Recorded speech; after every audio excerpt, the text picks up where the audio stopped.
ரொம்ப கஷ்டம். வீடு எப்போ வேணா இடிச்சு ரொம்ப நாள் எங்க அப்பா தூங்காம இருந்திருக்காங்க.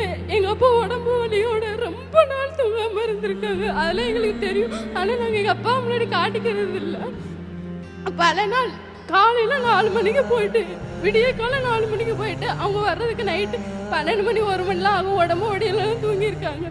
ரொம்ப வாட்டி மறந்துக்காம எங்க அப்பா தூங்கவே மாட்டாங்க. அந்த கஷ்டத்துலலாம் நாங்கள் பார்த்துட்டு இதுக்கப்புறம் நாங்கள் சும்மா இருக்கக்கூடாது, நல்லபடியாக படித்து நல்லபடியாக பெரிய நிலைமைக்கு வந்து எங்கள் அப்பா எங்கள் அம்மா நல்லபடியாக பார்த்துக்கணும்னு நினச்சி நாங்கள் 3 பேரும் நல்லபடியாக படித்தோம். என் தங்கச்சி படிச்சுட்டு இருக்கா. அக்காவுக்கு இப்போ மேரேஜ் ஆக போகிறனால வீட்டில் இருக்காங்க. இப்போ நான் ஒரு ஆள் எங்கள் அப்பா அம்மா நல்லபடியாக பார்த்துக்கணும்.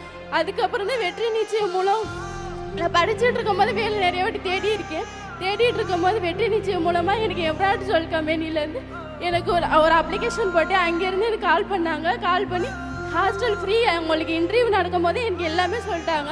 ஹாஸ்டலும் ஃப்ரீயாக இருக்கும், சாப்பாடு ஃப்ரீ, அங்கேயே எனக்கு ட்ரைனிங்கும் கொடுத்து அங்கேயே எனக்கு நல்லபடியாக கற்றுக் கொடுத்து எனக்கு ஸ்காலர்ஷிப்பும் கொடுத்து நல்லபடியாக சம்பளமும் கொடுத்து அங்கேயே என்னை வேலைக்கு சேர்த்துருக்காங்க. எம்ப்ராய்டுக்கும் வெற்றி நிச்சயத்துக்கும் ரொம்ப மனமார்ந்த நன்றி சொல்லிக்கிறேன்.